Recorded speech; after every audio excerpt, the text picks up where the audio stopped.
आलेलं आहे। शहरामधील एकूणच सुरक्षा यंत्रणा नेमकी कशी आहे याच्या तयारीचा आढावा घेण्यासाठी या मॉक ड्रिलचं आयोजन करण्यात आलं।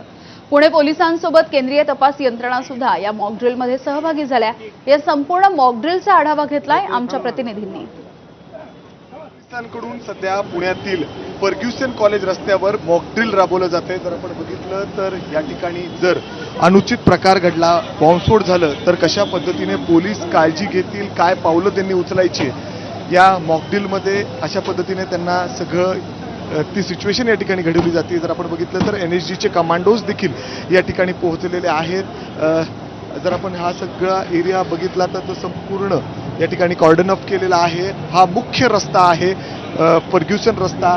समोर जर आपण बघितलं तर जवळच गुडलक आहे आणि त्या परिसरात हा पोलिसांनी मॉक ड्रिल या ठिकाणी राबवलेली आहे। बॉम्बस्फोट जर झालंच या रस्त्यावर तर कशा पद्धतीने पोलिसांनी या ठिकाणी हालचाली करायच्या आहेत, काय काळजी घ्यायची आहे। तात्काळ या ठिकाणी जर आपण बघितलं तर अग्निशामक दलाचे गाड्या देखील पोहोचलेल्या आहेत।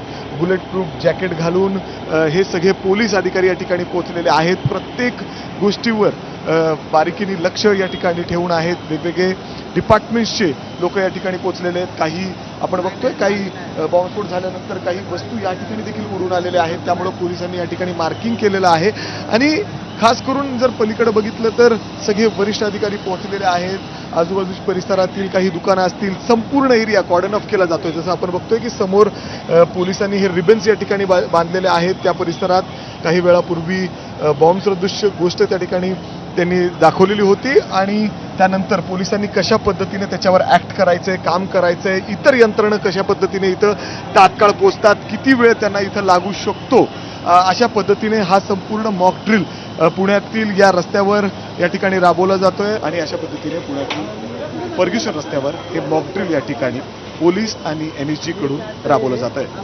कॅमेरामॅन राजेश बिटकर निकी घेईल, एबीपी माझा पुणे। आणि यानंतर बुलेटिनमध्ये छोटासा ब्रेक बघत रहा एबीपी।